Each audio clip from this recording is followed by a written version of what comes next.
Publicada la resolución definitiva de Pioneros 2, hasta 150 millones de euros han sido adjudicados a 12 proyectos que ayudarán a desplegar 309 megavatios de electrólisis en España.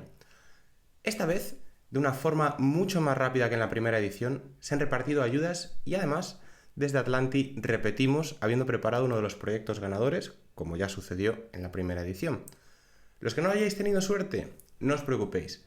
Todavía quedan muchísimas convocatorias por delante, seguramente en este año 2024 casi todas, pero lo que sí que hacemos es recordaros que escuchéis el episodio número 55, donde Santiago González, del IDAE, nos daba esas píldoras explicando qué debe de tener un proyecto para tener mejor valoración. Yo soy Bryce Armiño. Y yo soy Javier Pollos.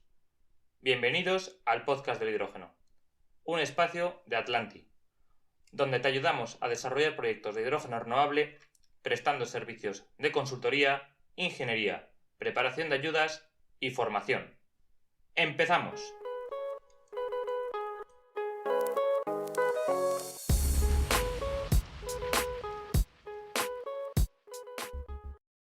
Hoy cruzamos el charco para hablar con Mauricio Medici, responsable de desarrollo de negocio en Stamy Carbon. Mauricio, bienvenido al podcast del hidrógeno. ¿Qué tal? Muy buenos días, Bryce. Muchísimas gracias por la introducción. Buenos días, Mauricio. Un placer tenerte aquí con nosotros. Lo primero, antes de empezar, te vamos a pedir que te presentes, tanto a ti como a Stamy Carbon, para que nuestros oyentes os puedan situar. Dale, perfecto.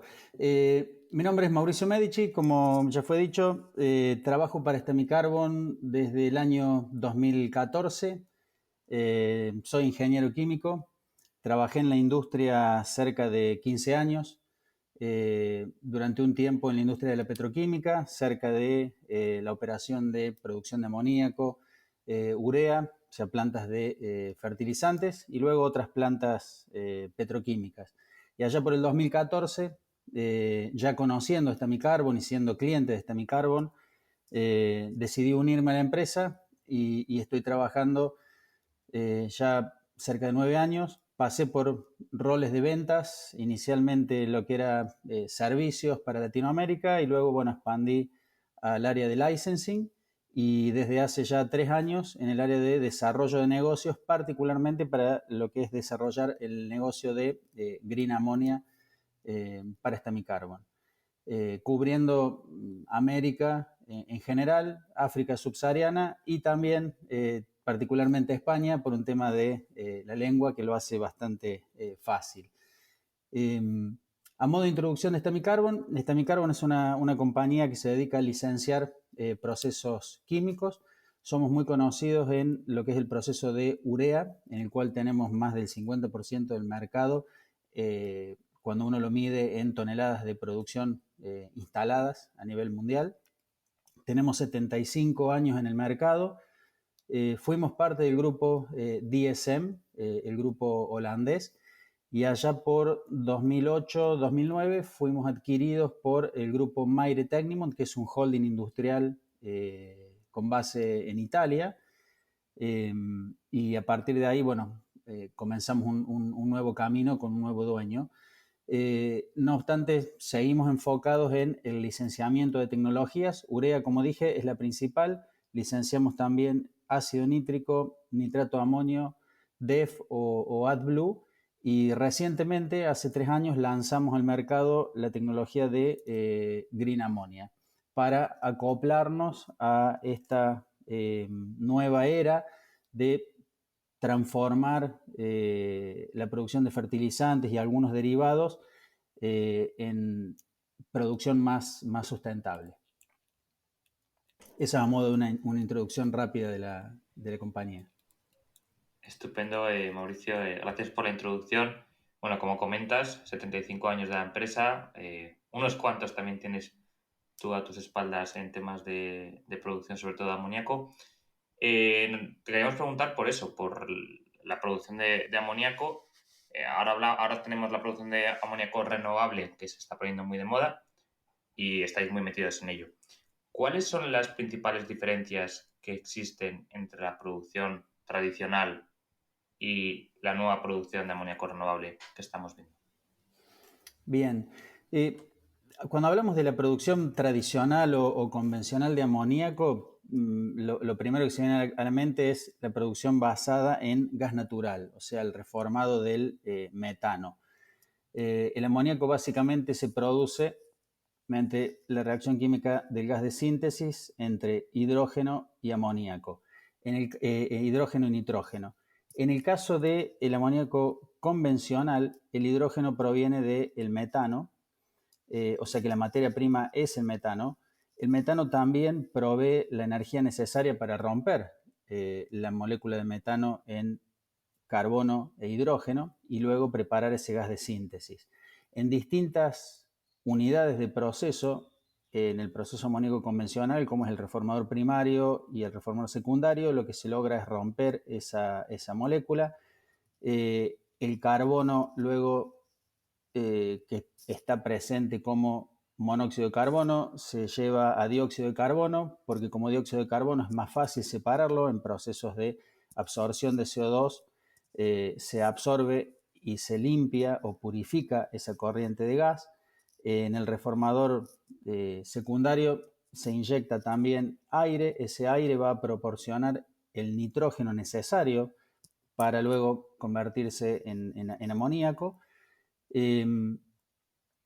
Y eso es lo que se hace es preparar el llamado gas de síntesis, que es hidrógeno y nitrógeno en la relación molar adecuada para entrar a el loop de síntesis o el backend de la planta, que vendría a ser la parte similar entre la producción renovable y la producción tradicional.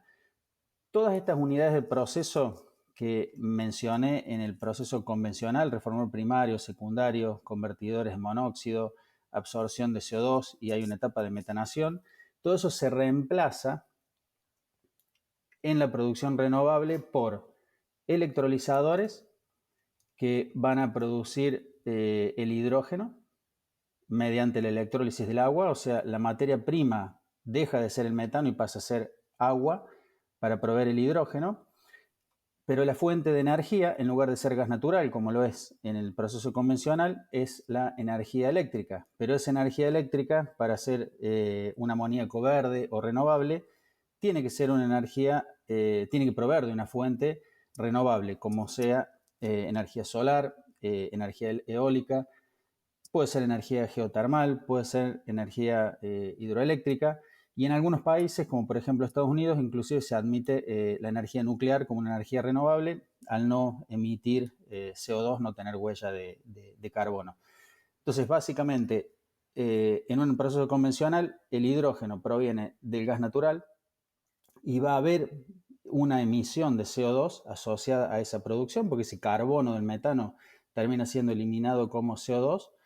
Y en la producción renovable, la energía viene de una fuente renovable, el hidrógeno proviene del agua y luego el nitrógeno se obtiene del aire. En este caso se utilizan distintos sistemas de purificación de nitrógeno y lo que se logra es un gas de síntesis, que es la mezcla de hidrógeno y nitrógeno, pero en un alto grado de pureza comparado con el gas de síntesis que se obtiene en un proceso convencional. Y luego de ahí vamos a el loop de síntesis de amoníaco, que es bastante similar en ambos casos, pero cambia totalmente el primer tren y la fuente que origina el hidrógeno. Mauricio, me acaba de parecer súper interesante la primera parte que has comentado, porque yo no la conocía. Quiero decir, cuando nosotros producimos ese gas de síntesis a partir del metano, también has mencionado que en ese primer reactor, el que prepara el gas de síntesis, se introduce aire directamente. ¿No se separa previamente el nitrógeno del oxígeno? ¿Es aire y se consume el oxígeno de algún modo? ¿O cómo se plantea esta introducción en el reactor? En el proceso convencional es efectivamente así. En el reformador secundario se ingresa el aire.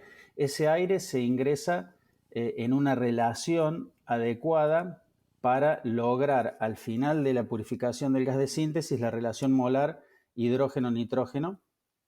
Y el oxígeno se utiliza para convertir también el CO, el monóxido de carbono, llevarlo a dióxido de carbono y luego poderlo separar en las etapas de absorción de CO2.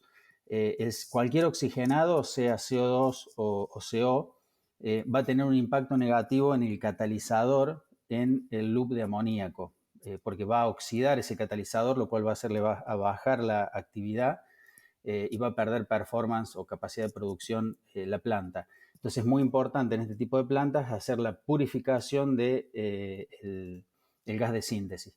Distintas tecnologías de distintos licenciatarios trabajan de diversas maneras. Hay algunas que trabajan con mayor cantidad de aire en exceso, tienen columnas de rectificación. Bueno, eso depende de cada licenciatario cómo lo opere, pero sí, funciona de esa forma. Vale, entendido. Pues oye, muy interesante esta parte. Preparamos el gas de síntesis, que ahí es donde está la principal diferencia entre ambos procesos, y ese gas de síntesis, digamos que lo entregamos ya a ese loop de producción de amoníaco por el método Haber-Bosch, ¿no? Por el proceso Haber-Bosch. ¿Nos puedes contar un poco sobre estos componentes que nos encontramos ya dentro de este loop, de este lazo de síntesis? Bien, una de las principales diferencias que se va a encontrar ese loop de síntesis con el gas de síntesis proveniente de un proceso convencional y de un no convencional, es que en el proceso convencional vienen un cierto nivel de impurezas que es más alto que en el proceso renovable. Habrá dependiendo de la tecnología, un 3 a 3,5% de lo que se consideran inertes, que es argón. Va a haber algo de metano porque hay un metanador que se encarga de convertir el CO y el CO2 no eliminado anteriormente en metano. Entonces ahí ya hay una pequeña diferencia en la constitución de ese gas de síntesis. En el proceso renovable, el hidrógeno que proviene de los electrolizadores va a pasar por etapas de Deoxo Drying Unit, que en realidad lo que hacen es eliminar el oxígeno y secarlo, eliminar el agua, porque como ya habíamos mencionado, el oxígeno o cualquier oxigenado va a tener un efecto negativo en el catalizador dentro de ese loop de síntesis. Entonces esto se elimina. Y en el nitrógeno proviene, como habíamos dicho, de plantas de generación de nitrógeno o plantas de separación de aire, donde el grado de pureza que se obtiene del nitrógeno es muy alto, con lo cual la cantidad de argón que llega al loop de síntesis es bastante más baja. Esto hace que de alguna manera ese loop de síntesis sea más eficiente y se pueda reducir, digamos, la purga.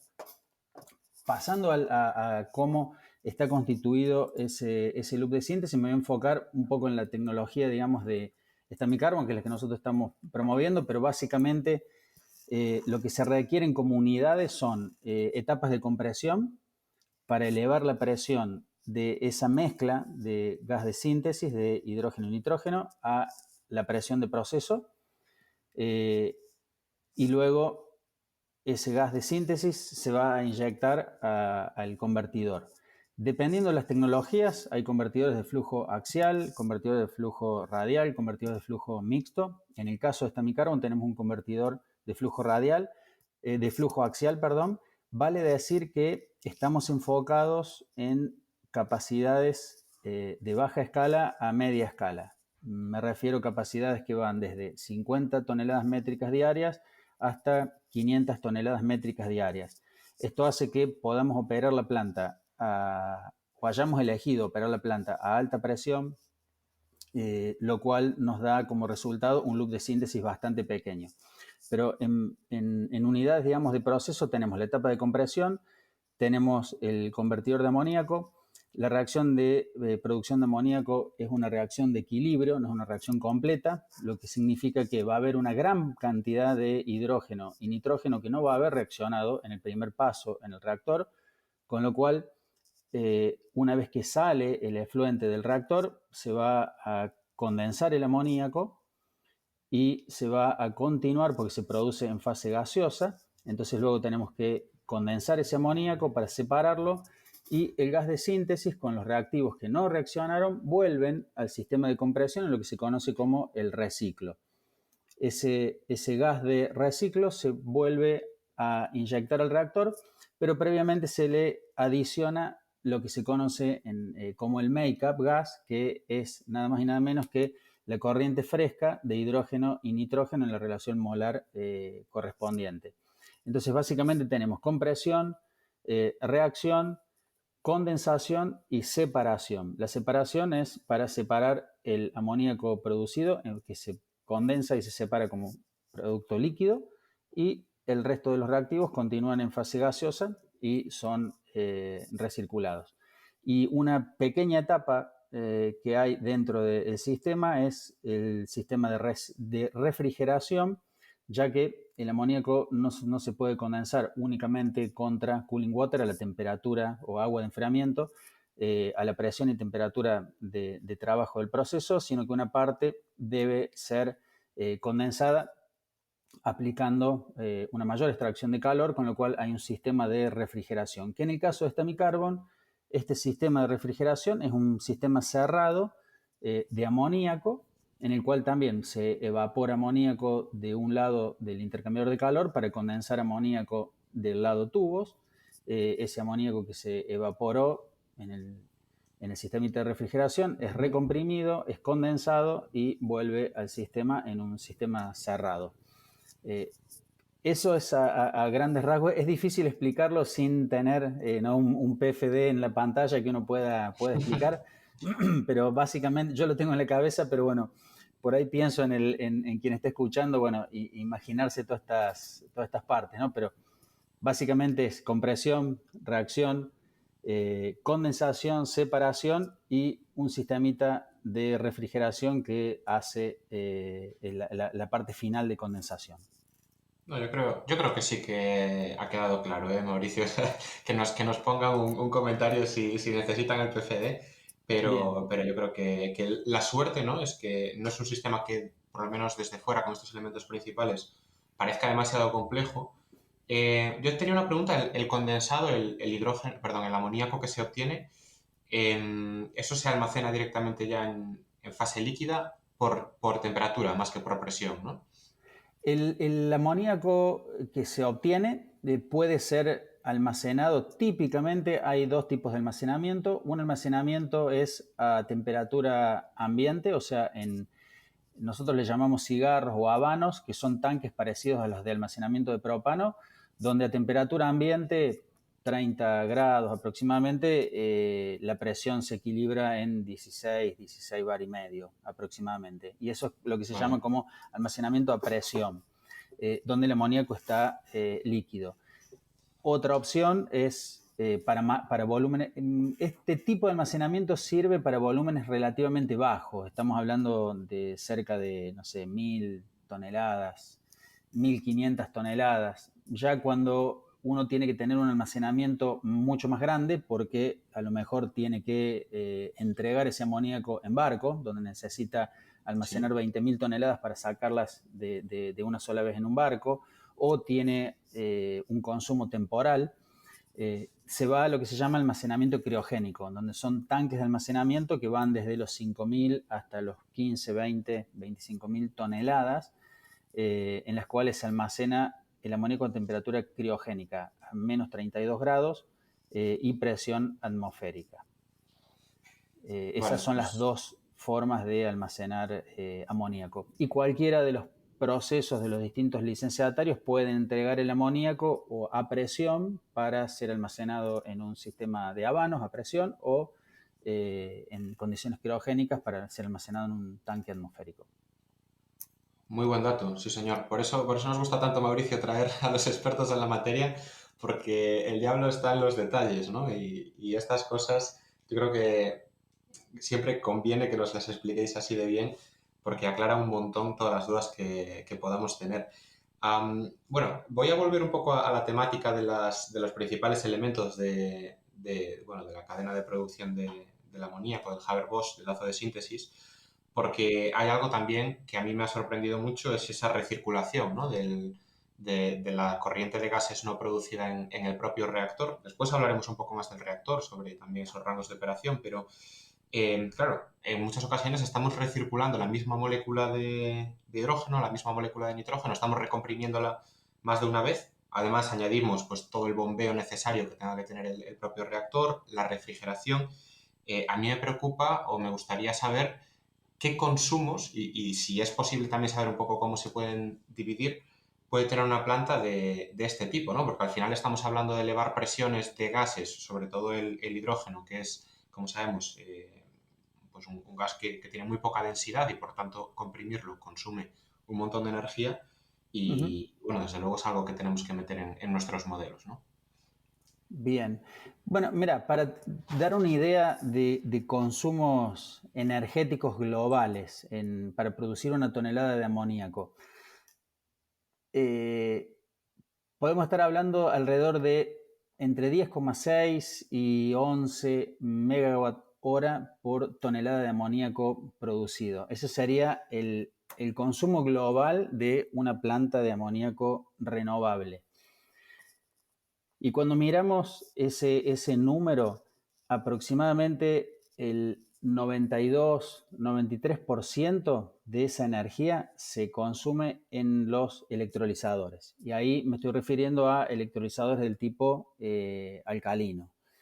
Eh, o sea que aproximadamente 10,2 megawatt hora es la energía que consumen los electrolizadores para simplemente producir el hidrógeno.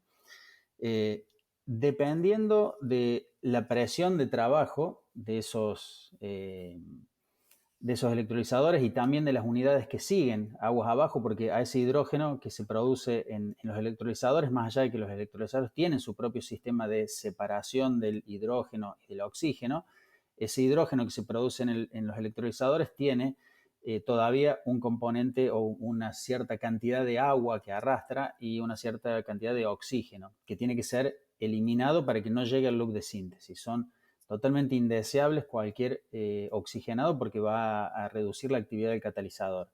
Entonces, normalmente va a haber que comprimir ese hidrógeno para pasarlo por estas unidades de secado y de desoxigenado.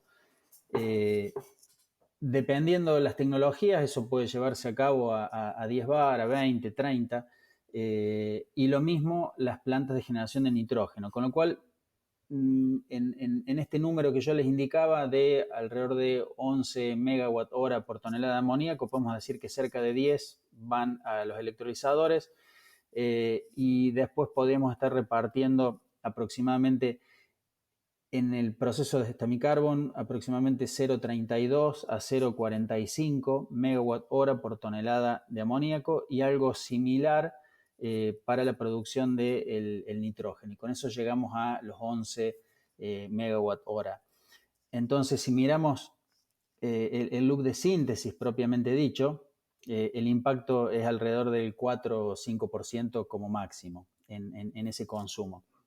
Entonces, si uno lo analiza de esta forma, hay un gran trabajo que hacer por parte de los desarrolladores de tecnología para electrólisis en bajar ese consumo energético. El global, digamos, el elefante blanco grande está ahí, en los electrolizadores. Ese es el punto a optimizar. Y hay varias tecnologías como PEM que está intentando bajar, está el otro, me salen las siglas en inglés, el SOEC, Solid Oxide Sí, óxido Electrolyzers, sólido.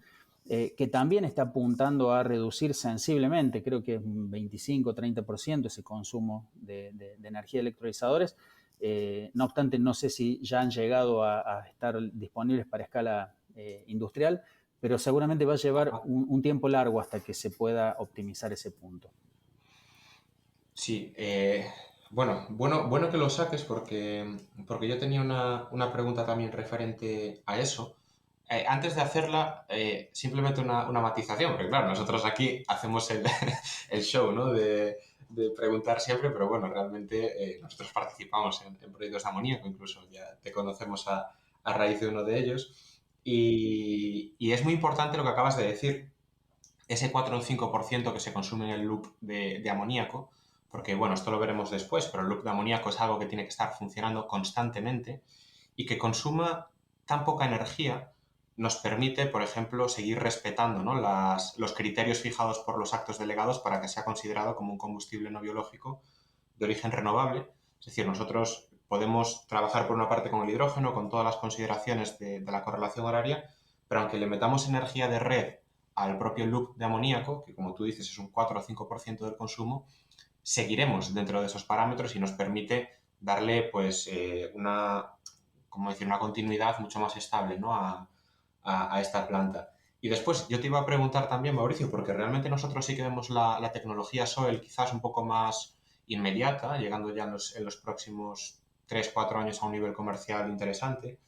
Y queríamos preguntarte justamente por eso. El reactor es exotérmico, luego yo creo que hablaremos de esto un poco hablando del rango de operación del reactor. Es un reactor exotérmico del que se puede recuperar calor, ¿verdad? Sí, sí, exactamente. O sea, la producción de amoníaco es en sí exotérmica. Hay distintos licenciatarios tratan el diseño del reactor de distintas maneras para ver cómo se hace la mejor recuperación y uso de esa energía. Como yo te mencionaba al principio, en el caso de Stamicarbo, nosotros decidimos entrar en el mercado del amoníaco con un proceso Haber-Bosch tradicional en el cual apuntamos, porque hicimos un estudio de mercado potencial de amoníaco verde, y entendimos que por una buena cantidad de años las primeras producciones de amoníaco se iban a llevar a cabo en plantas de baja y mediana escala. Y cuando uno mira la baja y mediana escala, el CAPEX tiene un impacto bastante alto a la hora de analizar el caso de negocios.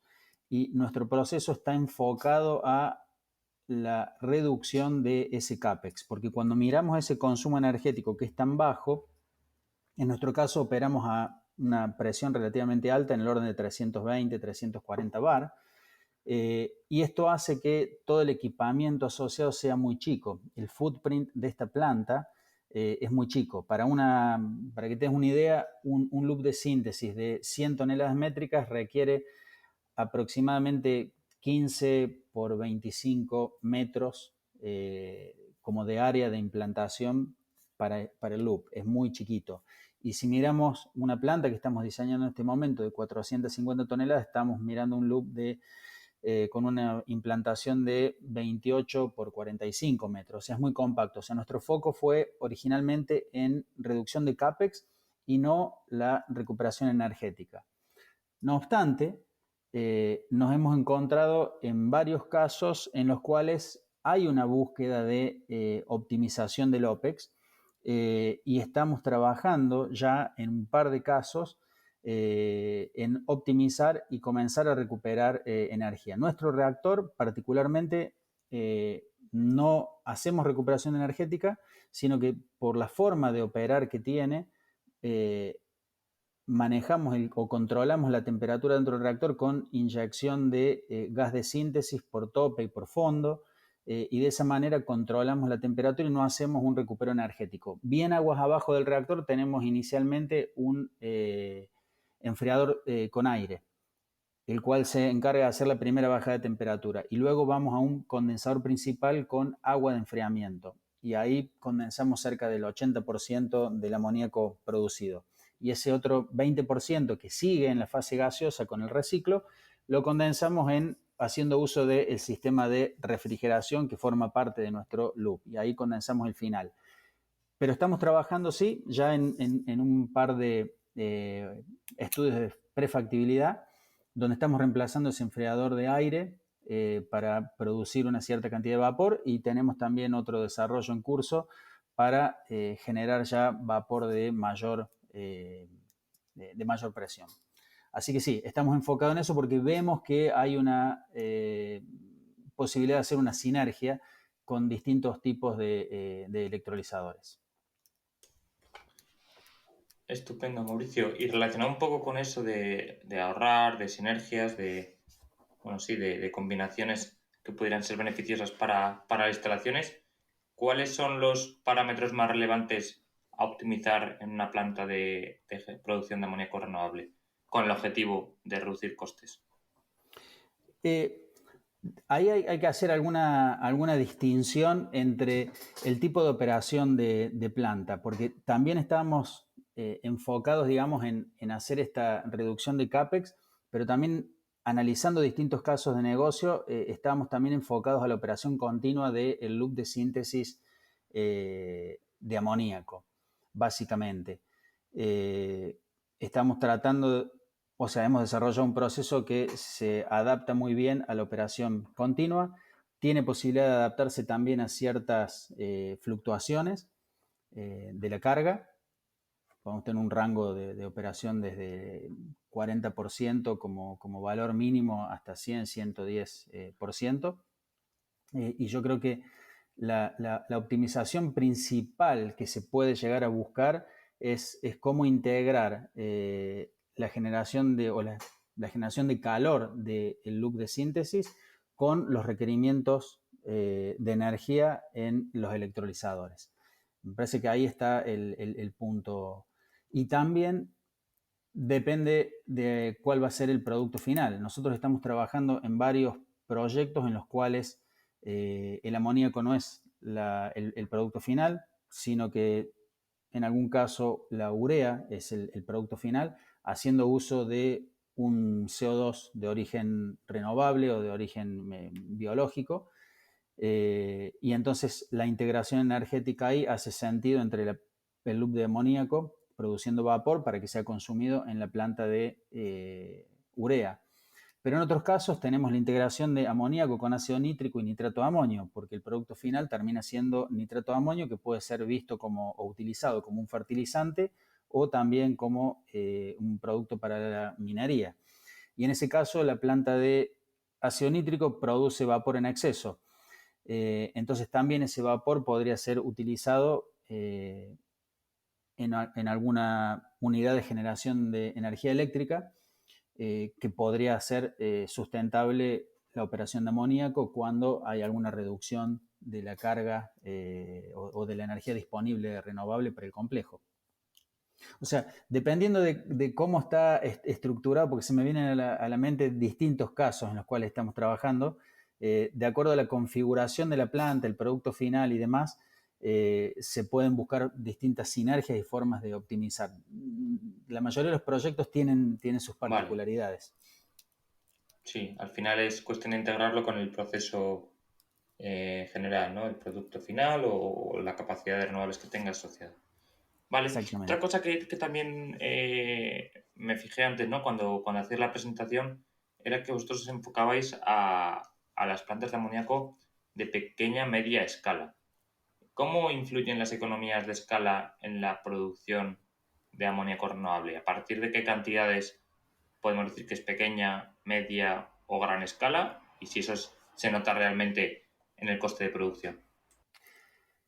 A ver, cuando decimos baja escala, nosotros estamos hablando de 50 toneladas que hemos definido de alguna manera como la capacidad mínima que nos interesa desarrollar un proyecto. Pero baja escala podemos decir 50, 100, 150, 200 y ya mediana estamos hablando de 400, 500, 600 toneladas. Creo que ese es el rango, digamos, en el cual podemos estar mirando. Y ya cuando uno supera las 1000 toneladas, ya estamos hablando de escalas más globales. Y ahí sí, obviamente, hay un impacto entre una baja, mediana y escala mundial en términos de los costos.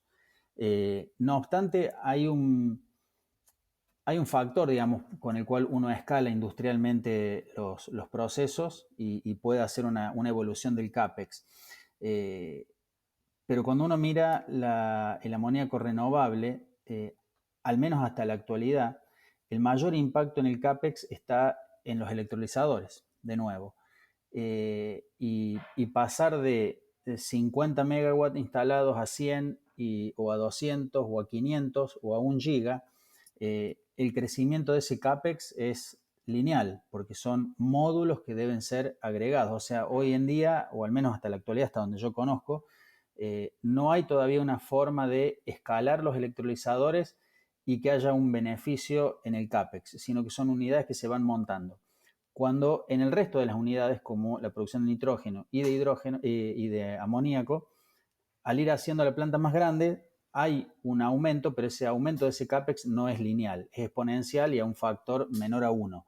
Con lo cual, lo que podemos ver es que a medida que aumenta el tamaño de la planta, el peso del CAPEX de los electrolizadores se va haciendo cada vez más alto.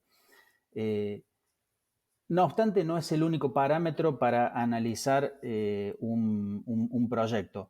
Tiene mucho impacto porque ya vimos, la fuente de energía es la electricidad, es la energía renovable. Y en el caso de negocios no solamente va a impactar el CAPEX cuando uno lo analiza, sino también mucho el OPEX, y el OPEX está 100% relacionado al precio y disponibilidad de la energía eléctrica. Totalmente. Ahí es un cambio de paradigma total con respecto al gas natural, ¿no? Y otro cambio de paradigma, que ya lo hemos ido también dejando ciertas pinceladas, es la posibilidad de jugar con esa intermitencia, ¿no? de la energía renovable. Como hemos comentado antes, nos interesa muchísimo que el reactor sea flexible, con hasta ese 40% de flexibilidad que comentabas. Otra cosa que nos interesa mucho saber, sobre todo cuando toca dimensionar el almacenamiento previo a lo que es el propio reactor del Haber-Bosch, es cuáles son esos tiempos, el ramp up, el ramp down, que podemos manejar en una planta de este estilo, que como has dicho trabaja a altas presiones y que trabaja también a altas temperaturas, ¿no? ¿Cómo de flexible es esa subida o bajada del ratio de producción? Es una buena pregunta. En el caso de la tecnología que estamos manejando, estamos hablando de alrededor de 10% cada 10 minutos. O sea, podemos estar yendo de la capacidad mínima que mencionaba del orden del 40%, podemos ir de 40 a 100% en una hora. Ese es aproximadamente el ramp up que estamos manejando. Idealmente, este tipo de plantas, uno puede llegar a hacer esto en forma diaria. Cada proyecto obviamente tiene que ser analizado en profundidad y con todos los componentes particulares que tiene, pero se puede llegar a diseñar una planta para que opere en forma diaria, bajando y subiendo dentro de estos parámetros. Estamos analizando también posibilidad de tener mayor flexibilidad para casos que así lo requieran. No obstante, cuando uno analiza el caso de negocio, mientras más arriba esté la producción, o sea, mientras más cercano al 100%, obviamente es mucho más fácil de hacer el retorno de la inversión. Hay un impacto ahí en cómo se recupera la inversión. Te iba a preguntar, Mauricio, no sé, el catalizador no se ve afectado por estos cambios de flujo. No, el catalizador el catalizador es un catalizador muy robusto, en base a hierro con múltiples motores. Es un catalizador robusto, con muchos años de uso en la producción de amoníaco en Haber-Bosch, con lo cual no vemos ahí un problema. El problema de lo que es bajar y subir presión está básicamente en los ciclos, digamos, de presión y temperatura que van a sufrir los equipos. Entonces, hay distintos códigos de diseño que aplican cuando un equipo va a estar sometido a subir y bajar carga de manera cíclica, a cuando va a estar sometido a esa carga en lo que son los diseños y operaciones tradicionales, donde un equipo, bueno, baja la carga una vez por año para mantenimiento o eventualmente por la salida de servicio de algún equipo, pero no está hecho de manera cíclica. No obstante, si vamos a apuntar a una operación cíclica, hay códigos de diseño de equipos que así lo permiten. O sea que técnicamente es factible. Vale. Entendido. Pues la siguiente pregunta que tenemos preparada, Mauricio, es un poco volviendo al tema de los electrolizadores, ¿no? Que se verían para producir el hidrógeno de la planta de amoníaco renovable. Es qué tecnología PEM, alcalina, soil, ¿consideras que es más adecuada para integrar con todo el proceso, teniendo en cuenta aspectos como la presión de salida, como intercambiadores de calor, etcétera? Hoy en día te puedo hablar en base a la experiencia que estamos teniendo a nivel global. Así como me presenté al principio que hago desarrollo de negocio para Stamicarbon en un área que es América, África subsahariana y España. Tengo un colega mío que es Deepak, que está trabajando el resto del mundo y compartimos de manera continua, ¿no?, las experiencias entre un área, entre una zona del mundo y la otra. Y lo que estamos viendo es que la mayoría de los proyectos que están avanzando en estos momentos, todos consideran electrolizadores alcalinos. ¿Por qué? Porque es la tecnología que ya está probada y es de alguna manera la más económica hasta el momento. Y la mayoría de la nueva capacidad instalada que se está realizando a nivel global es de electrolizadores alcalinos. Y creo que básicamente están enfocados por el tema de el costo.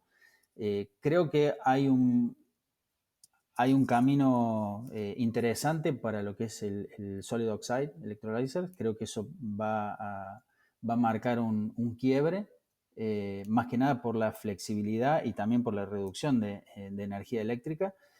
No obstante, bueno, depende, ¿no?, de dónde uno sitúe el punto de partida de que esté disponible para escala industrial y también que esté disponible en la cantidad que los proyectos van a demandar.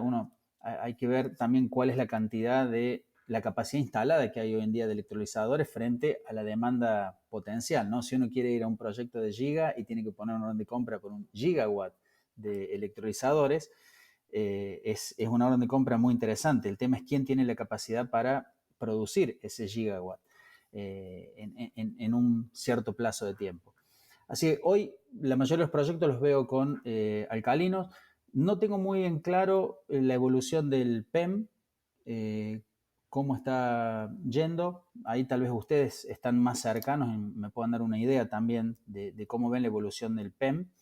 Pero creo que la migración va a ser de alcalino al sólido. O sea, no sé si Mauricio era una pregunta retórica o no. La respuesta, en nuestra opinión, es que la compartimos totalmente, ¿no? Compartimos totalmente tu punto de vista porque, bueno, la tecnología alcalina, incluso la tecnología alcalina presurizada, se llevan utilizando por décadas. Es más que conocido. Los stacks, nosotros estamos trabajando en proyectos ya con stacks de hasta 5 megavatios que están probados, están instalados. Y no se le debe ocultar a nadie que la tecnología PEM está teniendo algunos problemas, ¿no?, en las integraciones, sobre todo el crecimiento de los propios stacks, que están frenando su desarrollo. Es cierto que hay algunos proyectos como el que tiene Cummins en Canadá, creo que es de 20 megavatios en Quebec, que está funcionando perfectamente. Hay otros que no están arrancando o que no están pudiendo incrementar el ratio de producción. Las estimaciones son las que son y las estimaciones no dejan de ser eso, estimaciones, y hablan de, pues sí, una reducción importante, un crecimiento grande. Además, con lo que comentabas tú, ¿no?, de la poca cantidad de oxígeno en el gas de salida, es cierto que la PEM produce, pues, hidrógeno de mayor pureza, pero nosotros la verdad es que por el momento estamos centrándonos mucho en los proyectos grandes con alcalina presurizada. Y la PEM la vemos más reservada, pues, al típico proyecto de hidrógeno contenerizado, el electrolizador contenerizado, pues para casos más pequeñitos, ¿no?, los que una solución plug and play te quita costes de ingeniería y te quita riesgos, pero yo creo que lo vemos igual, y sobre todo la que vemos con un enorme potencial para este tipo de usos es la Soil, que vemos que también hay tecnologías como la de Bloom, por ejemplo, Bloom Energy, que se pueden aprovechar mucho del crecimiento que ha tenido de gigavatios desplegados en pila de combustible. Y luego hay otras un poco más incipientes, pero que también tienen cosas muy interesantes ya. Electrolizadores, hablamos de escala de megavatio, como Sunfire, por ejemplo, que también nos gusta mucho, ¿no? Pero Sunfire, por ejemplo, hasta 2026 no va a poner esto en el mercado. Bosch, igual. Viene más lento, como tú bien has identificado, viene más lento.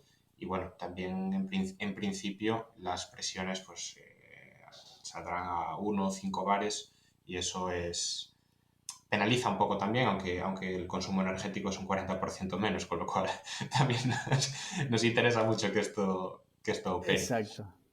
Está bien. No, te mencionaba el tema así de PEM y como una pregunta porque hace ya, sí, más de 3 años que estamos participando en conferencias, discutiendo distintos proyectos y me recuerdo que hace, no sé, 2 o 3 años atrás escuchaba mucho en las discusiones con clientes potenciales, bueno, PEM por la flexibilidad y de repente es como que cada vez empezó a escuchar menos esa tecnología y habíamos oído de algún tipo de problemas y bueno, me lo confirmas.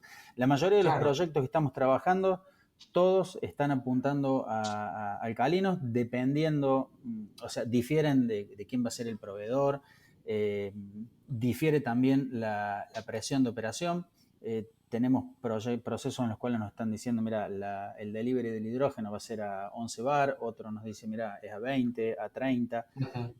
Sabemos que hay diferencias. Para el proceso de producción de amoníaco no interesa cuál es la tecnología que se utiliza para la producción del hidrógeno. Inclusive puede ser hidrógeno que provenga, digamos, como byproduct de otra actividad y que si es renovable va a ser utilizable como fuente para producir amoníaco verde.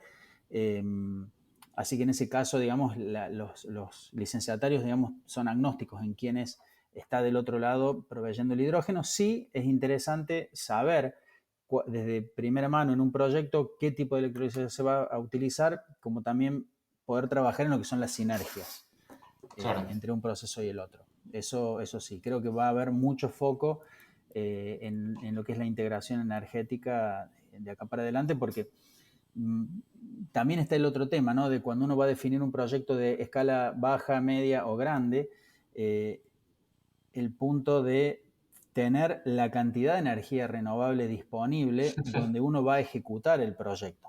Porque ese es el otro tema, ¿no? Uno escalar es muy interesante, se bajan los costos generales y uno puede optimizar el caso. No obstante, la dificultad también está en tener acceso a esa energía renovable en ese punto de consumo. Y hay Totalmente. una mención particular, por ejemplo, a Estados Unidos. En Estados Unidos, con esta nueva legislación del el Inflation Reduction Act, se están promoviendo muchos proyectos con hidrógeno. Y uno de los puntos que estamos viendo es las restricciones a nivel de infraestructura.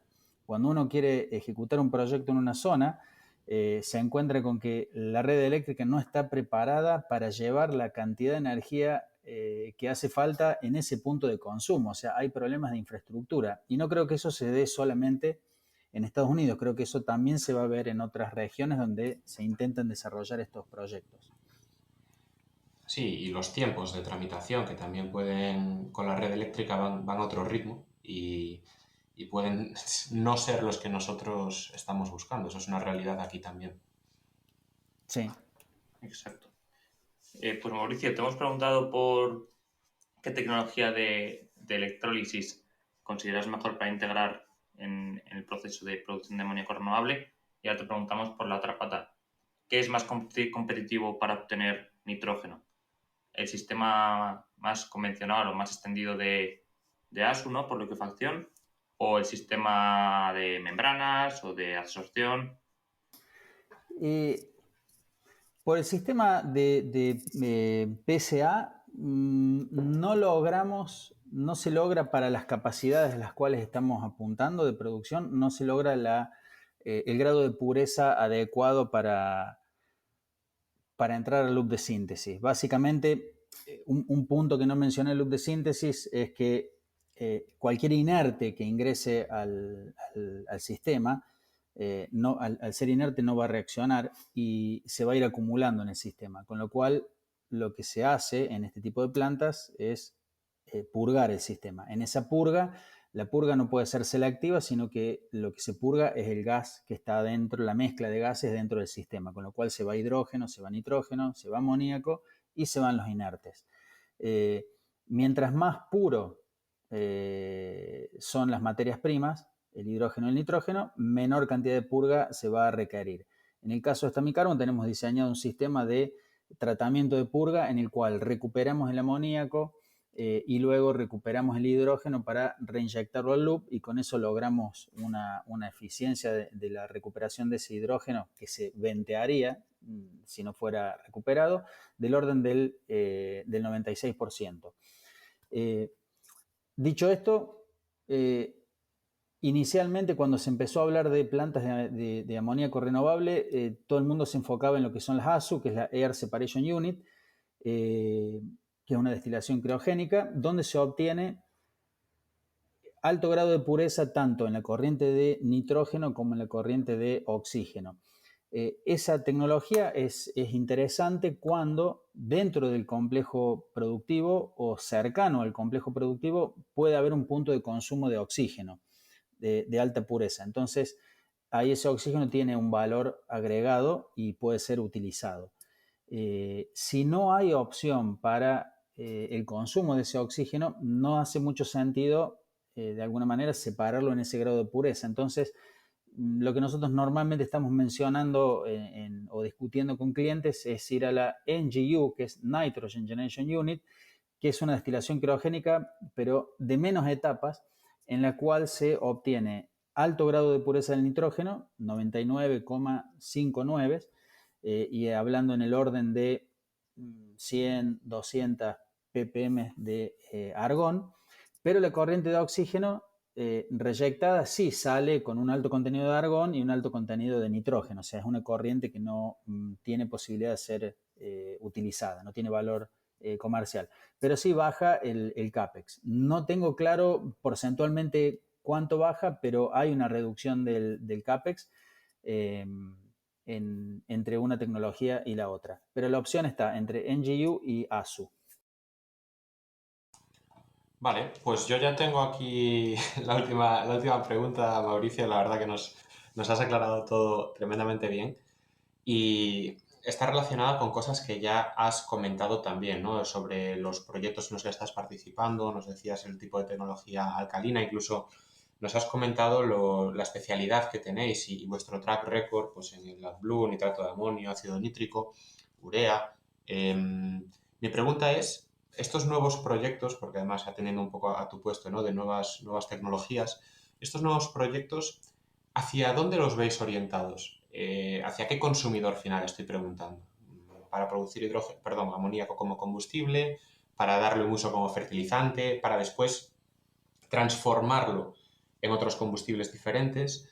Y también voy a aprovechar a preguntarte dos en uno, porque una cosa que ocurre es que ahora mismo hay muchas empresas que están saltando, ¿no? Desde el sector de la ingeniería, desde el sector de las renovables, y quieren producir, digamos, su propio amoníaco. Tú que eres un conocedor del mercado, ¿crees que este es un buen acercamiento o crees que con producir amoníaco solo no basta, sino que hay que hacer productos de mayor valor añadido, de mayor complejidad para poder encontrarles una salida en el mercado? Es una pregunta bastante complicada. No complicada, es una pregunta compleja en dar una respuesta absoluta, ¿no? Porque hay muchas diferencias. Pero bueno, voy a tratar de poner al menos lo que a mí me parece y la experiencia que hemos desarrollado en todo este tiempo. A ver, vimos un primer empuje, digamos, muy grande hacia el uso de la energía renovable para la producción de hidrógeno, para que el hidrógeno fuera el combustible, digamos, limpio que iba a reemplazar a los fósiles. Y mientras se estaba tratando de desarrollar esta vía, nos encontramos con que, bueno, producir hidrógeno, comprimirlo para transportarlo de un lugar remoto a otro, bueno, era complicado. Entonces vino la idea, ¿por qué no lo llevamos a amoníaco, en el cual la densidad energética es más grande? Hay una infraestructura a nivel global preparada para el movimiento de hidrógeno, de amoníaco, o sea, hay terminales de amoníaco, hay tanqueo de amoníaco, hay barcos que llevan amoníaco de un continente al otro. Es una cadena que ya está establecida para otros usos, pero hay una infraestructura ya hecha. El mercado y el mundo está acostumbrado a trasladar y comercializar amoníaco. Entonces, pareció una buena vía. Y ahí surgieron muchos desarrolladores de proyectos, muchas empresas dedicadas a la producción de energías renovables que dijeron, bueno, hay una opción de monetizar esta energía, ya dejar de inyectarla a la red, porque por ahí los contratos que se firmaban cada vez bajaban más ese precio de esa energía eléctrica y tal vez los proyectos se veían más comprometidos. Entonces, bueno, una forma de monetizar esa energía era, bueno, pongo una producción de amoníaco y tengo un producto verde. Lo que no estamos viendo, o al menos lo que a mí me cuesta ver en todas las conferencias donde participamos, es que hay una demanda de ese amoníaco como energía para reemplazar fósiles, también para el mercado de lo que son el transporte marítimo. Lo que es difícil de ver es encontrar en el mercado un precio para ese amoníaco. Entonces, cuando uno empieza a trabajar con desarrolladores de proyectos y meterse más fino en el análisis del caso de negocio, el punto está, ¿cuál es el precio que ese amoníaco verde va a tener? Y como no hay un precio para ese atributo verde todavía que nadie esté dispuesto a pagar, o sea, ningún off-taker hoy está decidido a comprometerse con un precio de venta, y eso hace que quien va a financiar ese proyecto lo mira el proyecto y lo compara con la producción tradicional de amoníaco. Bueno, ¿cuánto vale el amoníaco hoy en el mercado? Y el precio del amoníaco está dictado por las plantas de producción convencionales que están basadas en gas natural. ¿Nos puedes dar, Mauricio, un rango de precios para tener que todos tengamos en mente de lo que es convencional y lo que sería el amoníaco renovable? Un rango de producción. Un rango de precios o de costos de producción. Sí.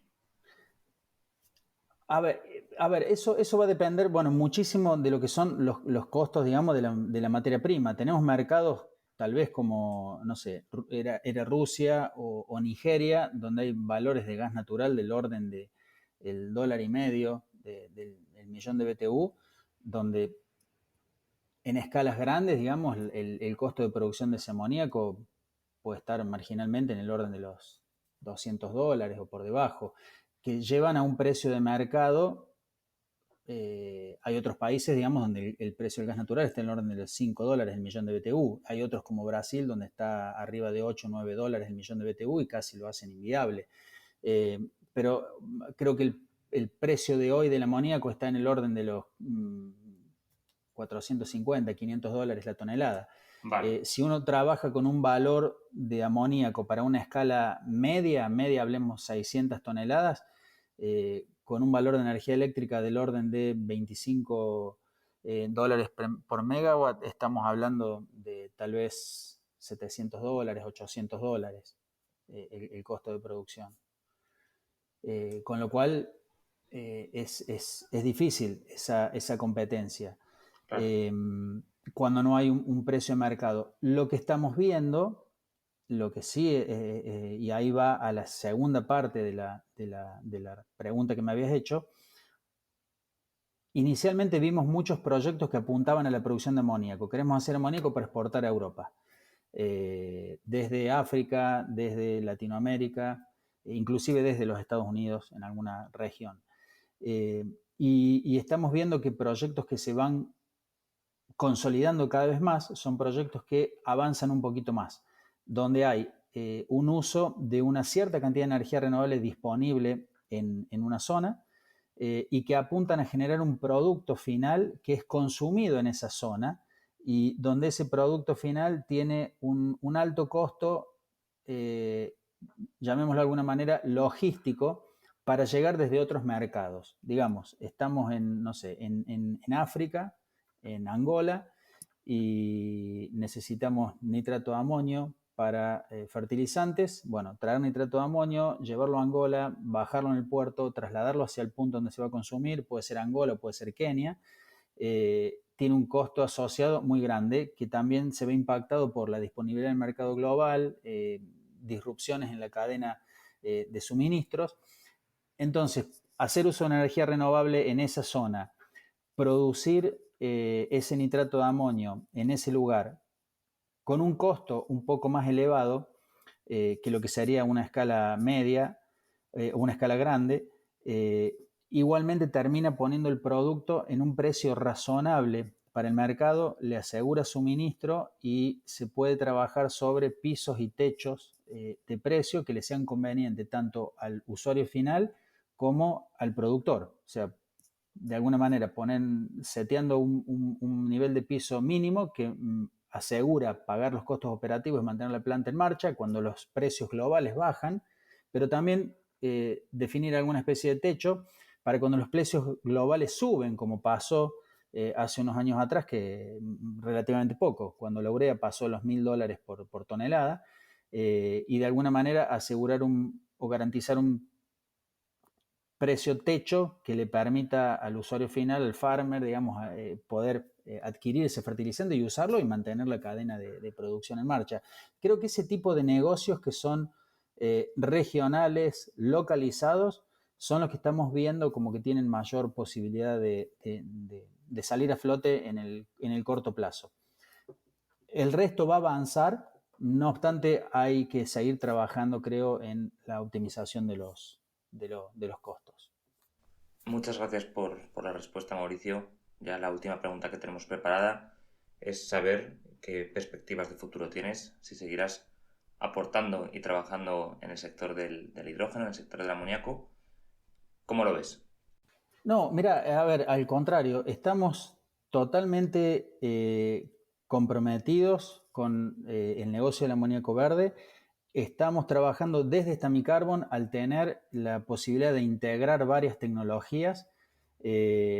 Estamos trabajando en la sinergia entre los distintos, me sale la palabra en inglés, los distintos building blocks de estas unidades de producción. Y como te decía, estamos trabajando en proyectos que van amoníaco-urea, ¿no? Donde la urea, el CO2 para la urea proviene de fuentes, digamos, de alguna manera, yo le llamo urea circular, porque si obtenemos CO2 de una planta de biomasa, ese CO2 ya estaba en la atmósfera y de alguna manera uno lo hace circular con la urea. Entonces, esos proyectos estamos viendo, particularmente estamos trabajando en uno en Estados Unidos, donde estamos poniendo nuestra tecnología de amoníaco, nuestra tecnología de urea para la producción de urea circular y adicionalmente ácido nítrico y nitrato de amonio porque el producto final va a ser WAN, que es una solución líquida, urea, nitrato de amonio, que se utiliza como fertilizante líquido. Pero también estamos viendo otros proyectos que terminan en urea y hay algunos que están terminando en amoníaco, pero con una demanda cautiva. Y asociado a esto estamos viendo, bueno, que cada tipo de proyecto requiere su integración energética y estamos enfocados desde Stamicarbon en desarrollar o optimizar procesos de amoníaco para distintas unidades, digamos, que se requieran.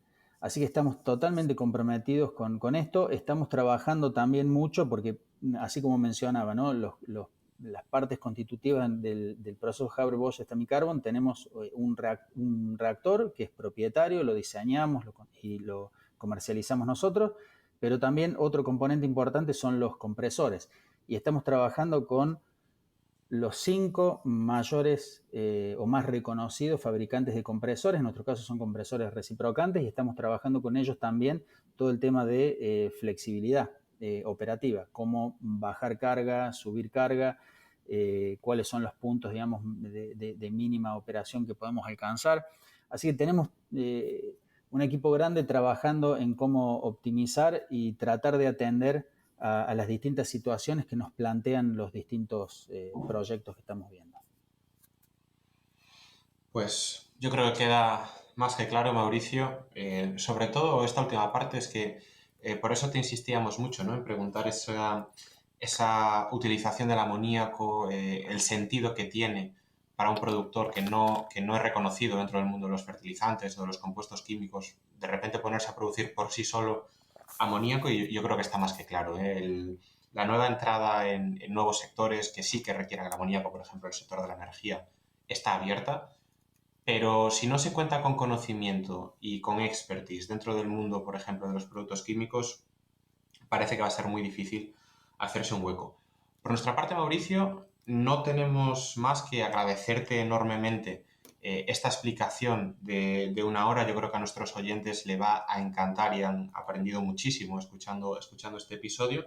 Contamos contigo para cuando tengas esa información sobre el acoplamiento y la aprovechación, vaya hombre, y el aprovechamiento del calor residual para poder generar pues corrientes de vapor que bien se dirijan a ese postproceso de la urea o bien se dirijan a la electrólisis soil, y para también hablar, una vez que estos proyectos de amoníaco renovable estén operativos, de esos aprendizajes. Así que muchísimas gracias, Mauricio. Te deseamos toda la suerte del mundo en estos nuevos tiempos y en estos nuevos proyectos que estás comentando.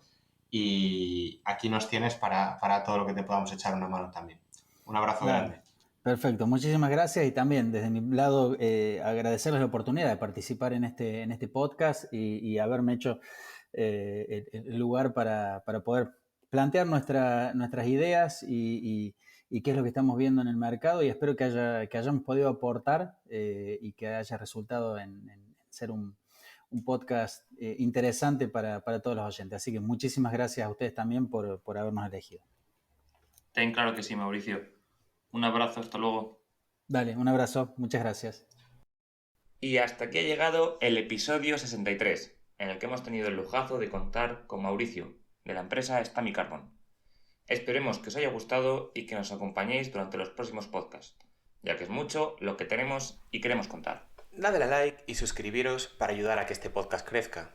Todas vuestras valoraciones serán bien recibidas en el correo elpodcastdelhidrógeno@gmail.com o en los comentarios de las principales plataformas. Un abrazo grande y hasta la próxima semana.